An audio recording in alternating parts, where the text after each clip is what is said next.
I hit Legends League for the first time 3 days ago. I failed an attack and put Clash of Clans down for a few days. Now, I'm going to show you the strategy I used to climb to Legends League. I have no builders, and my town hall is upgrading. So we're not really going to be looking for loot today. Before we do a raid, I'm going to quickly show you the last 2 raids that pushed me over the edge into Legends League.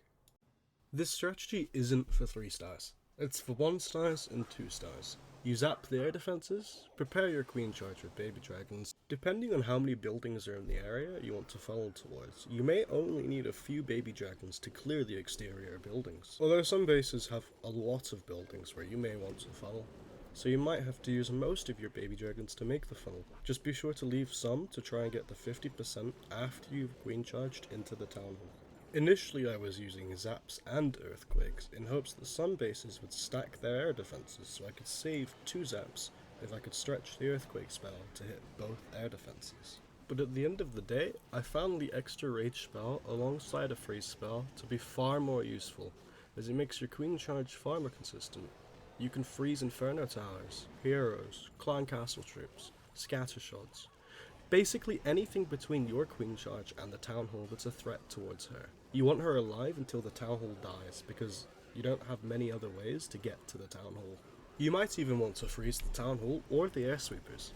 The air sweepers can push your healers away from your queen, which can quite often cause your queen to die because she's being healed less. This is why I like the rages, because they make the healers run faster towards the queen. Can healers run? I think I was supposed to say fly there.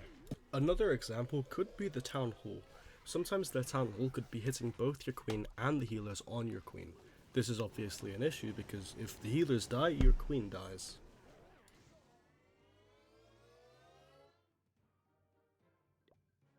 As you can see in this raid, sometimes you can zap a sweeper or some other annoying defenses alongside the air defenses. This is great as every percentage matters, and sometimes the sweeper can really mess with your raid. Even if you're only aiming for 2 stars, you want to get as close to the 70% 2-star mark as you can. This lets you take full advantage of your league bonus, which becomes quite massive as you rise up in the leagues. Obviously this isn't possible in every single raid that you do, but it's still possible in many of them. As you can see here, we deployed 2 balloons before we drop our healers. This way they can take the bombs that may hit our healers and cause you issues. Your baby dragons might proc some of these traps, but you're mostly clearing the outer edges with the baby dragons, and the traps are usually in the base. The Coco-loons will go into the base towards the defenses. If you're using a siege machine like a wall wrecker, sometimes that draws aggro, or your queen could draw the aggro too, which keeps your loons alive for a little longer and actually lets them break some buildings, rather than just being purely to draw traps. Try to be a little bit careful when using your queen ability. You can only use it once per raid, and if the eagle is targeting your queen when you go invisible, it may hit your healers, which obviously you do not want to happen. This is also another reason why the second rage and the freeze spell come in handy sometimes, because instead of going invis with your queen and maybe sacrificing your healers, you can just rage your queen and healers, and your healers will heal the queen further, so you can save your queen that way. Also, if you're pushing in trophies, you're likely going to be hitting above your town hall a lot of the time. And then the enemy heroes may be higher level than your own heroes, even if your heroes are max for your town hall level. So the freeze can come, or even the rage, can come in really handy for just winning the hero battle. Unfortunately here, we don't manage the 2-star, but at the end of the day, any stars is a success. All you care about when pushing is not losing trophies when attacking, because that's the worst possible scenario. Now with that being said, let's show you my fail that made me stop raiding for a few days. To be honest, I think this raid would have been fine as long as I saved the wall breakers for the town hall wall, rather than using them on the exterior walls. Although this is one of those raids I should probably just skip. I used far too many baby dragons on making the funnel, and I didn't get enough efficiency out of my freeze spell.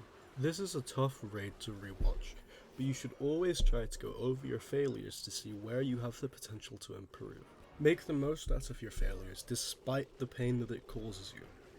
If you ever feel doubt when looking at a base, you do have 2 options. Option 1 is try the attack, fail the attack, maybe, and then learn from your potential failure. Option 2 is just to press the next button. If you don't know which option to take, it's always worth considering where you are in your push. Are you at a high trophy count, where one failed attack can set you back for days? Or are you at a low trophy count, where one failed attack just leads to better attacks in the future? After this raid, I put the game down for a few days. You can tell I was annoyed with myself because I spammed the remaining parts of my army and instantly ended the raid. Although I may have taken a break anyway, because at the end of the day, I set out to push to legend, and I hit legend. I also think part of the reason I was so annoyed with myself was because I knew that in the moment, this raid shouldn't really have been a failure. The other two zaps may have killed the Inferno Tower for all I know. I'm actually not sure about this.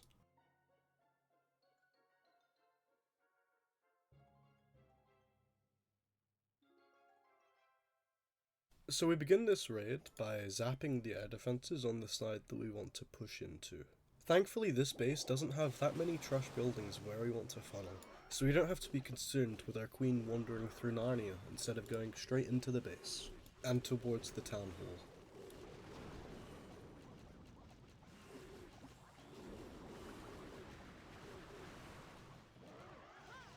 Again, we deploy the Coco Loons before we deploy the healers, just in case there's anything that can wipe out our healers. Here we deploy the siege machine a little bit late. Not that it really matters, because the queen was already focusing the town hall, there's no need to drop the siege machine at this point. Because the existence of the siege machine in this army is purely to help the queen get to the town hall. A little tip with your baby dragon deployment is to deploy them, like in this scenario, you see that I'm deploying them on every other gold collector and elixir pump. This is because the baby dragons only get their rage when they're alone.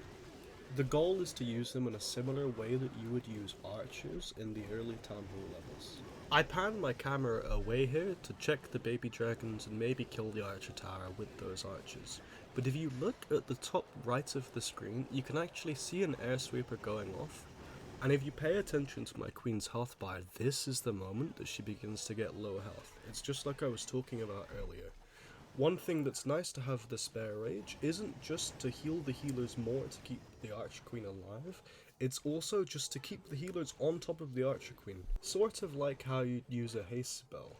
Although I still prefer the second rage over an initial haste and maybe a poison or a freeze, because sometimes your Archer Queen can die just before she kills the town hall. And in this scenario, sometimes if you've made a good enough funnel, you can actually just deploy a horde of baby dragons targeting the town hall and manually rage them.